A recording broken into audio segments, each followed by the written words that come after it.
Chers frères et sœurs, c'est encore une fois une grande bénédiction pour moi d'être là. Je crois qu'il y a une bénédiction que nous avons en Jésus-Christ, tous les chrétiens, c'est que partout, bon, presque partout, on a des frères et sœurs. Et ça, c'est un vrai plaisir pour moi. Moi, je suis guatémaltèque, mais vous pouvez imaginer comment ça se passe pour moi de savoir et de goûter l'effet d'avoir une belle famille à Bénol-les-Sablons. Je me sens dans la joie, vraiment. C'est un plaisir, c'est une bénédiction. Donc, je remercie l'Éternel pour ça. Et je remercie l'Éternel aussi pour cette bénédiction d'être encore une fois avec vous. J'imagine que chaque fois que vous avez eu l'occasion de me voir rentrer, vous avez dit « Ah, encore celui qui va prêcher, son français, c'est pas bien du tout. » Mais peut-être, c'est parce que Dieu veut travailler votre patience et vous aider. Avec... Donc, je vous encourage à vous laisser prendre dans les mains de l'Éternel et à prendre un petit peu de patience par votre frère guatémaltèque. Mais, chers frères et sœurs, c'est vraiment une bénédiction pour moi d'être là avec vous. Et merci de m'accepter, merci de m'inviter. Je ne sais pas si vous avez eu l'occasion, toi, mon frère, toi, ma sœur, de te poser la question, quelles sont les caractéristiques d'un chrétien mûr dans la foi? Est-ce que tu t'as posé déjà cette question très importante? Encore mieux, quelles sont les caractéristiques d'une église chrétienne mature, mûre et dynamique? Tu t'as posé déjà cette question? Les passages que nous allons lire aujourd'hui, ce matin, vont nous aider à trouver la réponse à ces questionnements. Vous m'accompagnez à lire la parole de Dieu? Oui, vous avez amené votre Bible et chez vous, dans votre maison, vous avez une Bible. Je vous encourage à l'ouvrir avec moi et lire les passages qui se trouvent dans Philippiens, chapitre 1. Nous allons lire du verset 3 jusqu'au verset 11. En voyant ce que Paul il dit, comment il est en train de vivre, malgré le fait qu'il s'est trouvé dans une situation difficile, on va apprendre quelles sont les caractéristiques d'un chrétien mûr dans la foi, d'une église mûre et dynamique. Parfois, à Ponto Combo, je demande à toute l'église de les lire ensemble. Je ne sais pas si ça marche ici. Est-ce que vous aimez l'effet de lire tous ensemble en même temps la parole? Ça vous va? Oui? Ok. Moi, je suis en train de lire la version Summer. Ça vous va? C'est bien? Ok.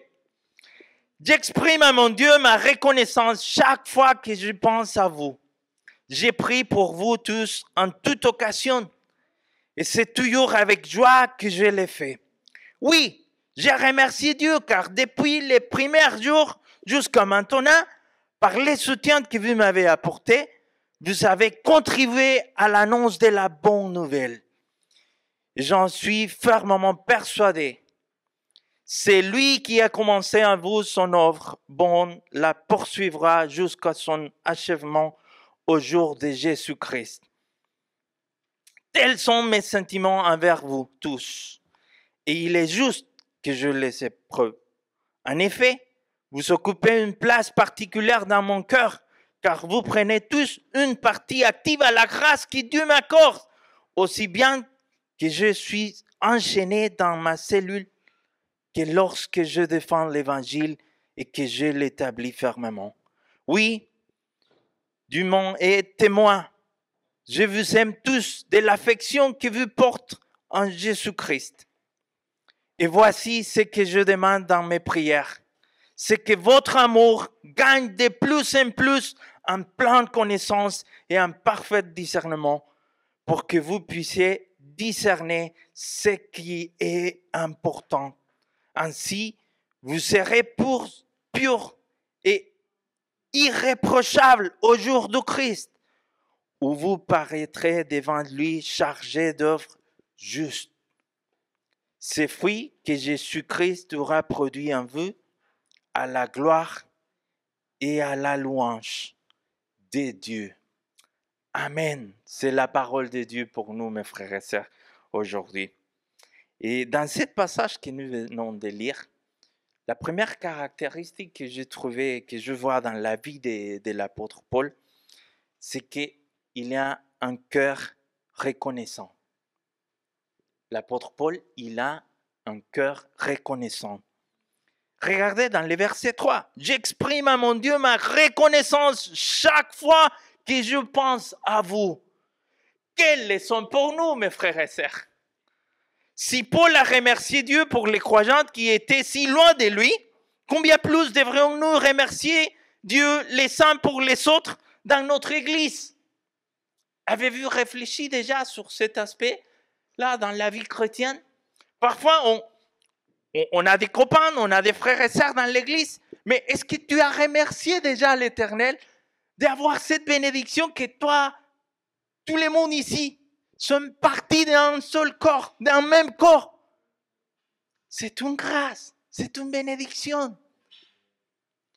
Et suivant, on oublie ça, mes frères et sœurs, de remercier l'Éternel, d'avoir cette attitude d'être reconnaissante envers lui, pour toutes les bénédictions qu'il nous a données, pour tout ce qu'il a fait pour nous, pour son bienveillance envers nous. Pas vrai? Moi, je suis les premières, je me suis rendu compte parfois, à la fin de journée, je profite tous les jours, les matins, et à la fin de journée, de passer des temps avec mon Dieu. Mais un jour, je me suis rendu compte que j'étais en train de parler avec lui, en train de les raconter tout ce que j'avais vécu. Et j'étais en train de les présenter mes besoins, j'étais en train de les dire comment j'étais dans mon esprit. Et je me suis rendu compte que ça faisait des temps et des temps que je n'avais pas remercié l'Éternel pour toutes ces bénédictions, mais aussi pour mes frères et sœurs de mon Église. Est-ce que ça t'a arrivé? Oh là là, c'est seulement que moi alors. Mes frères et sœurs, si Dieu veut ça placer ici, il a un plan parfait pour vous. C'est un parti de son objectif pour cette ville, pour cette église. C'est une bénédiction de lui remercier, de lui dire merci Seigneur pour mon pasteur. Amen. Amen Sylvain. Merci Seigneur pour les anciens de mon église qui s'occupent de nous. Merci Seigneur pour les frères et sœurs qui font la décoration. Merci Seigneur pour les frères et sœurs qui sont en train d'aider avec les enfants. Pas vrai les frères et sœurs? Et c'est ça que je vois dans la vie de Paul. Il profite pour remercier à l'Éternel pour ses frères et sœurs de l'église de Philippe. Et ça, on doit l'apprendre. Je pense que c'est une vraie caractéristique d'un chrétien mûr dans la foi, un cœur reconnaissant. Mais il y a une autre caractéristique, et c'est une vie de prière. Un chrétien mûr dans la foi et un homme de prière, une femme de prière. Paul était un homme de prière qui intercédait pour les autres. Il priait continuellement. Il a parfaitement suivi l'exemple de son Seigneur Jésus-Christ. On voit dans la parole, on voit dans les évangiles que Jésus, il avait son propre temps pour prier. Suivant, on voit dans les évangiles, spécialement dans l'évangile de Luc, à plusieurs fois, il dit, et lui, il prenait son temps pour prier. Lui, il était en train de prier. Telle était sa vie de prière, que ses disciples l'ont demandé de les apprendre à prier. Et Paul, il a suivi cet exemple. Dans l'évangile selon Jean, chapitre 17, verset 20, on voit que l'Éternel a prié pour nous. Jésus-Christ, notre Sauveur, il a prié même pour nous. Il a dit, ce n'est pas seulement pour eux que j'ai été pris, c'est-à-dire les disciples. C'est aussi pour ceux qui croiront en moi grâce à leur témoignage. Il a prié pour toi, pour moi aussi. Quelle bénédiction, quel privilège. Et Paul, il va suivre cet exemple. Parce que, regardez, aussi, en plusieurs fois, il le dit dans ses lettres qu'il prie pour les frères et sœurs de l'Église, les Colossiens, l'Église aux Éphésiens, l'Église à Thessalonique, l'Église aux Philippes. Il priait pour eux. Regardez, par exemple, il dit dans Romains chapitre 1, verset 9, « Dans toutes mes prières, je ne cesse de faire mention de vous à toute occasion, et Dieu m'en est témoin. » Dans la lettre aux Éphésiens, dans le chapitre 3, verset 14, il dit, « C'est pourquoi je me mets à genoux devant le Père. » Lorsque vous avez une vie de prière disciplinée, mes frères et sœurs, malgré les épreuves et les difficultés, la joie du Seigneur sera avec vous, est avec toi. Les amis, on rêve. Bon, moi, en tout cas, je ne sais pas vous, mais moi, je rêve avec l'effet de voir un réveil ici dans ce pays. Mais ça ne va pas arriver comme ça.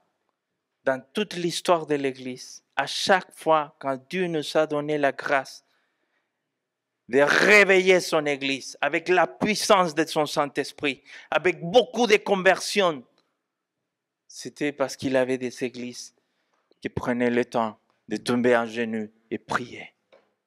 C'est impossible, les amis, c'est impossible, mes frères et sœurs, de vivre la vie chrétienne, d'être un vrai disciple de Jésus, si tu n'as pas une vie de prière disciplinée. C'est impossible. On doit avoir une vie de prière disciplinée. Tu t'imagines? On a aujourd'hui cette grâce, cette bénédiction, ce privilège de s'adresser à l'Éternel sans avoir aucun souci. Lui, il entend nos prières. Sa présence est avec nous. Profite de cette bénédiction, mon frère, ma sœur. Profite de cette bénédiction que tu peux parler avec celui qui a créé la terre, avec celui qui t'a créé. Tu as cette bénédiction aujourd'hui. Profite et tu verras comment l'Éternel va bénir ta vie. Je vois de manière claire dans les versets 4 que Paul il dit qu'il priait pour les frères et sœurs de l'Église de Philippe. On a besoin de prière, mes frères et sœurs. Ce pays a besoin des hommes et des femmes qui vont tomber à genoux pour intercéder pour ce pays, pour demander à l'Éternel de faire une offre puissante et spéciale pour ce pays. On a besoin d'une vie passionnée dans la prière, n'est-ce pas? J'espère que l'Éternel vous aidera à accomplir ça. Et comme j'avais dit, lorsque vous avez une vie de prière disciplinée, mes frères et sœurs, malgré les épreuves et les difficultés, la joie du Seigneur est avec vous. Et c'est ça qu'on voit aussi dans le verset 4. Paul, il dit, « Je prie pour vous tous en toute occasion, et c'est toujours avec joie que je le fais. » Comment? Moi, j'étais, quoi? Comment ça c'est possible, Paul? Tu es dans la prison. Et ce n'était pas une prison comme aujourd'hui, hein? C'était pas des trucs comme aujourd'hui. C'était très, très, très dur, très complexe. Et Paul, il dit qu'il est dans la joie. Permets-moi de te dire, mon frère et sœur, que c'est parce que c'est la joie, cette joie de laquelle il parle, Paul, c'est la joie divine. La joie est divine. Elle n'est possédée et donnée que par Dieu. Ses racines ne sont pas dans les choses terrestres, au matériel, ou dans les triomphs humains. C'est la joie du Saint-Esprit. Une joie basée sur le Seigneur, sur l'Éternel, sur le Dieu Tout-Puissant. En fait, c'est sa propre joie. La joie de laquelle il avait parlé à ses disciples dans l'évangile selon Jean, chapitre 15. Vous pouvez regarder après, dans les versets 11, il s'adresse à ses disciples en disant, « Moi, je vais vous donner ma joie sera avec vous. » C'est sa propre joie. La joie ne dépend pas des circonstances ou du bonheur. Le bonheur dépend des événements. Mais la joie que Dieu implante dans le cœur du croyant annule tout, y compris les questions de vie et de mort. Et ça, je peux vous assurer, les amis, qui m'a particulièrement touché. Parce que ça fait 15 mois qu'on est en train de vivre des épreuves après épreuves avec ma famille à Guatemala. Ça s'est enchaîné beaucoup de choses. Après le décès de mon père, c'était ma sœur qui a tombé dans une maladie très très grave. Après, ma sœur aînée. Après, c'est mon frère qui a vécu un accident, qu'il était presque en train de perdre son doigt. On dit doigt? Il était opéré, merci Seigneur, il l'a récupéré. Et après, on a vécu une autre situation. Et c'est comme si une chose, après une autre, après une autre, après une autre. Ça a devenu très complexe et très dur. Mais j'étais surpris cette semaine. Bon, la semaine dernière, on a reçu la dernière mauvaise nouvelle qui nous a laissé un choc à mes frères, mes sœurs et moi. Et j'ai parlé avec mon frère avant-hier. J'étais surpris parce que quand j'ai parlé avec lui, il m'a parlé, mon frère, heureusement qu'on est dans les mains de l'Éternel. Lui, il est avec nous. Lui, il prend soin de nous. Et sa joie, on ne va pas les perdre jamais. Parce qu'on sait comment ça va finir tout. On sait la fin, comment ça va se passer. On sera avec lui. J'étais surpris. Parce que moi-même, j'étais un peu... Et justement, j'étais en train de préparer les messages. J'étais en train de réfléchir. Ça m'a... oui, toi, tu dois l'appliquer dans ta vie. C'est la joie de l'Éternel qui est dans nos cœurs. Et ça m'a fait penser à un de mes héros de la foi. C'était un homme de Dieu. Il était emprisonné 14 ans pour la cause de l'Évangile. Et jour après jour, il avait un policier qui rentrait dans sa cellule, on dit, dans sa prison, pour les taper, il l'insultait, il l'attaquait. Et chaque fois, il le regardait, il lui disait, je t'aime, à l'amour de Jésus-Christ. Et lui, il était énervé, pourquoi tu fais ça? Moi, je suis toujours en train de te faire des mal, et toi, tu réponds avec les biens. Tu dis que tu m'aimes. Et une autre chose, chaque jour, j'ai l'impression que toi, tu es plus héros, tu es vraiment dans la joie, malgré le fait que tu es dans les cellules, plus tu es plus héros que moi, que je suis dans la liberté. Comment tu fais ça? Toi et moi, on le sait. C'est que Jésus-Christ qui puisse nous accorder, cette joie. Amen? Pas vrai? Et voilà, c'est une autre caractéristique d'un chrétien mûr, d'une église mûre. La 4e caractéristique, mes amis, c'est qu'une église mûre dans la foi, dynamique, un chrétien mûr dans la foi, a la caractéristique de participer activement à l'annonce de la bonne nouvelle de Jésus-Christ. Regardez dans les chapitres 1, toujours dans les versets 5, il dit « Oui, j'ai remercié Dieu car depuis les premiers jours jusqu'à maintenant, par les soutiens que vous m'avez apportés, vous avez contribué à l'annonce de la bonne nouvelle. » Les croyants authentiques et énergiques, c'est-à-dire les croyants qui ont donné leur vie totalement à l'évangile du Christ, vivent et proclament l'évangile. Par conséquent, les vrais croyants en Jésus-Christ sont unis autour de l'évangile. Ils vivent, servent et rendent témoignage au Seigneur lui-même. Par conséquent, leurs vies sont unies par l'Esprit de Christ et sa communion. Je suis très, très touché de voir que l'église de Philippe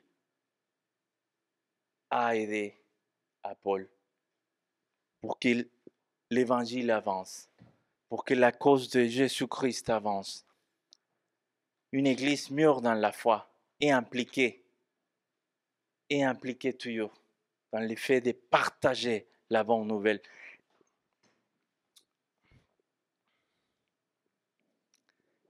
Est-ce qu'il y a quelqu'un ici qui un jour, si un jour chez lui, dans sa maison, quelqu'un arrive avec les meilleurs gâteaux du monde, avec ce goût particulier de la richesse culinaire française.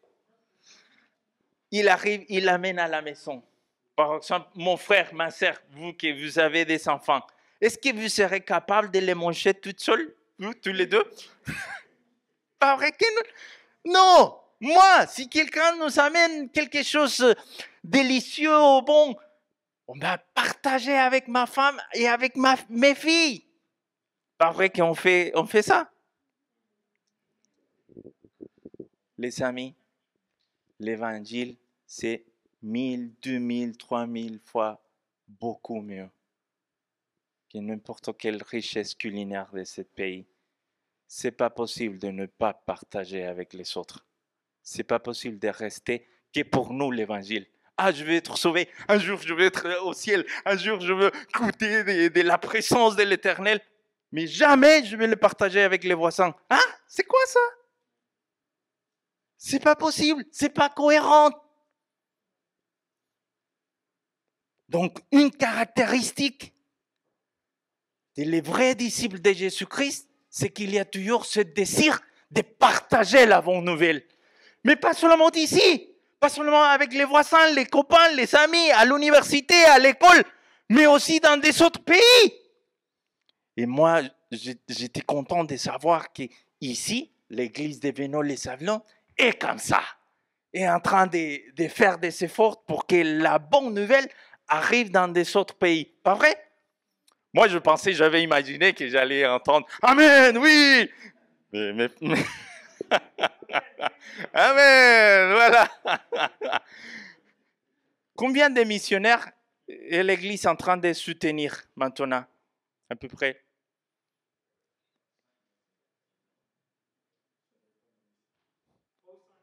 Trois ou cinq, d'accord. Vous voyez, vous êtes partis de l'avancement des royaumes de Dieu.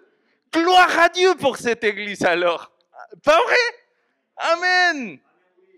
C'est une caractéristique d'une église mûre dans la foi, mes frères et sœurs. C'est une caractéristique d'un chrétien, un vrai disciple de Jésus. Faire des efforts pour partager ce que tu as goûté. Et je suis d'accord avec un prédicateur du 19e siècle.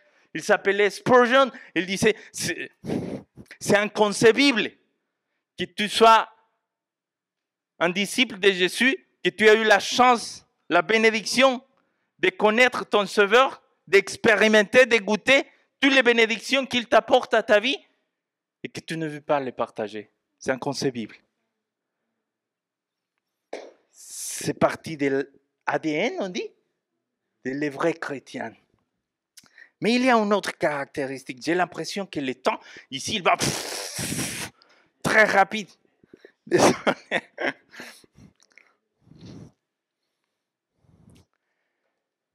Comment on connaît notre Sauveur, comment on a expérimenté cette grâce, cet amour, et spécialement comment on connaît sa parole, sa divine parole.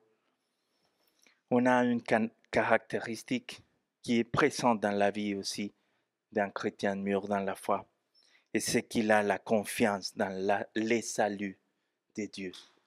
On est confiant en lui. On est confiant en lui. Il dit, l'apôtre Paul dans le verset 6, il le dit à les chrétiens de Philippe, « Je suis fermement persuadé, c'est lui qui a commencé en vous son œuvre bonne, la poursuivra jusqu'à son achèvement au jour de Jésus-Christ. » La confiance de Paul ne provient pas des excellentes qualités des Philippiens, ni de sa propre capacité à écrire une lettre émouvante.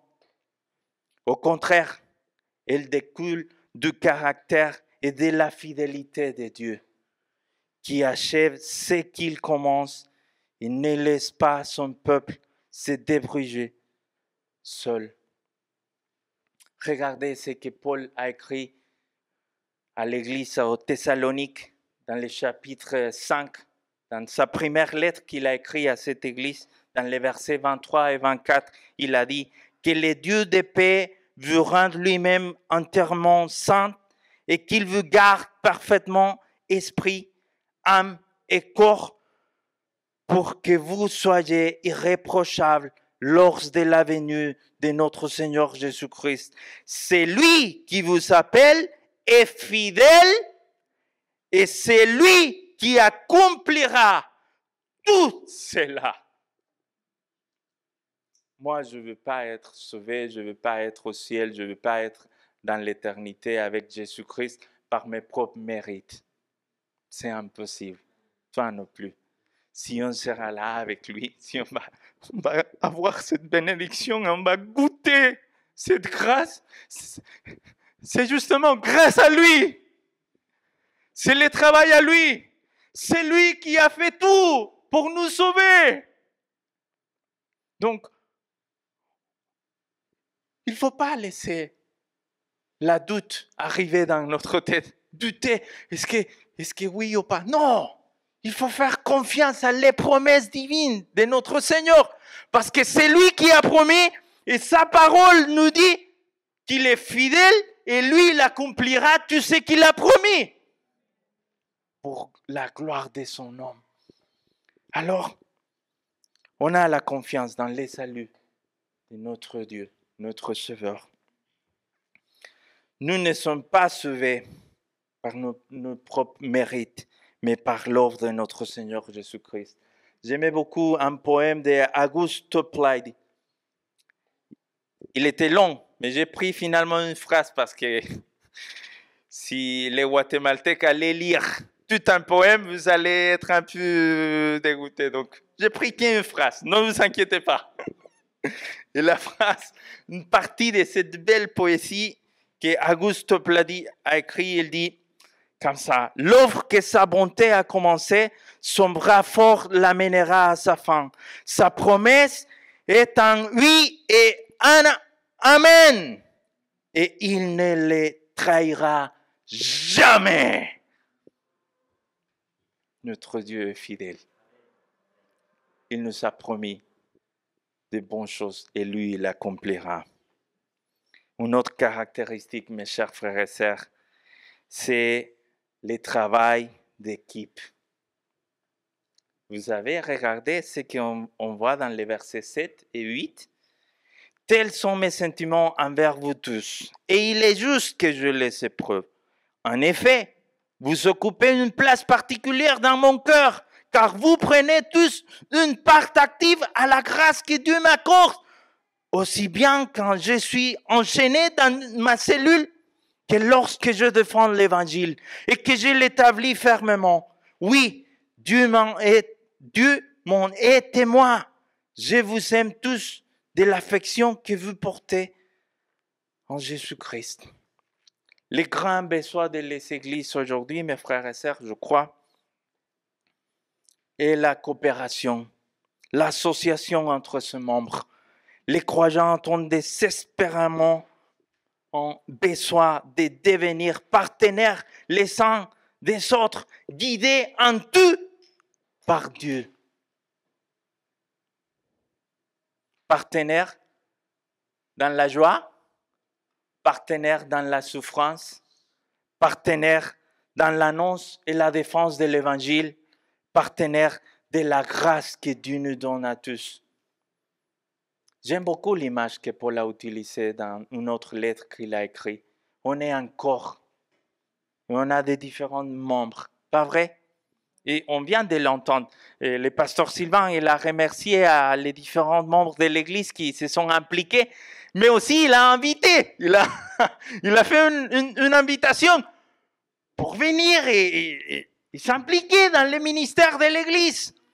Ça, c'est une caractéristique d'un chrétien mûr dans la foi. Il travaille en équipe. Il s'implique dans le ministère de l'Église. Il fait partie de ce que Dieu est en train de faire. C'est ça que Paul il partage ici. Il dit que les chrétiens de Philippe, ils s'étaient impliqués avec lui.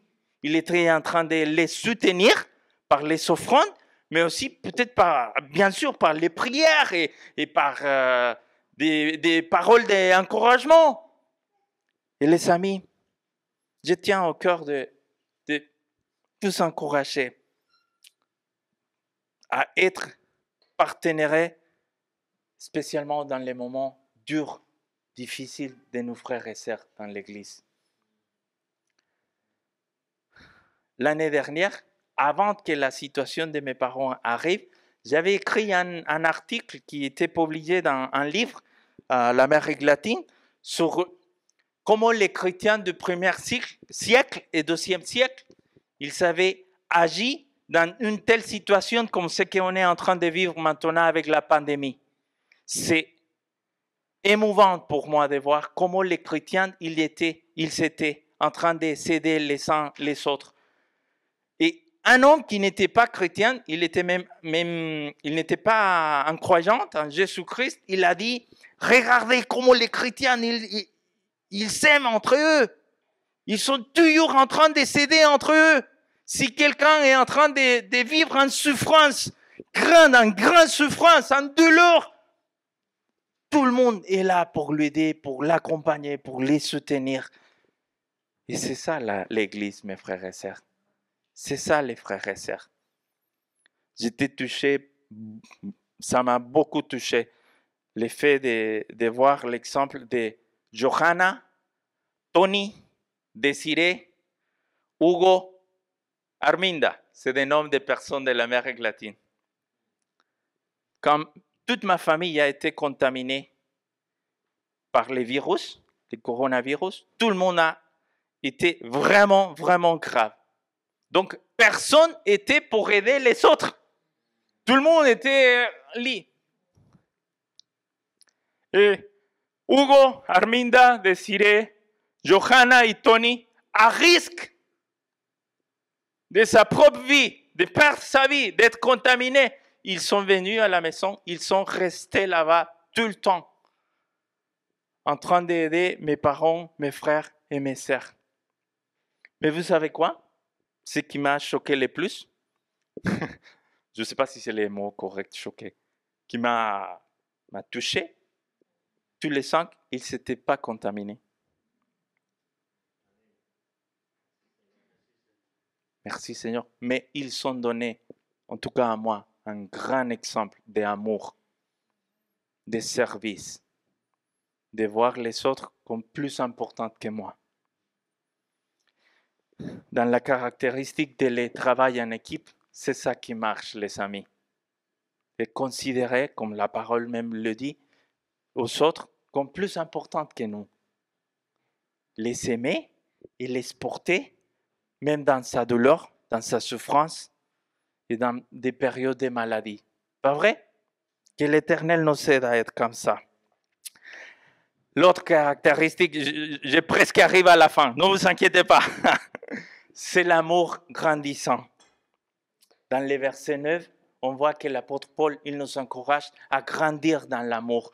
Mais c'est intéressant pour moi qu'il nous demande de grandir dans les connaissances. Il dit qu'il faut être mûr aussi et savoir discerner les choses. Le but premier de la vie chrétienne est d'aimer Dieu et d'aimer son prochain.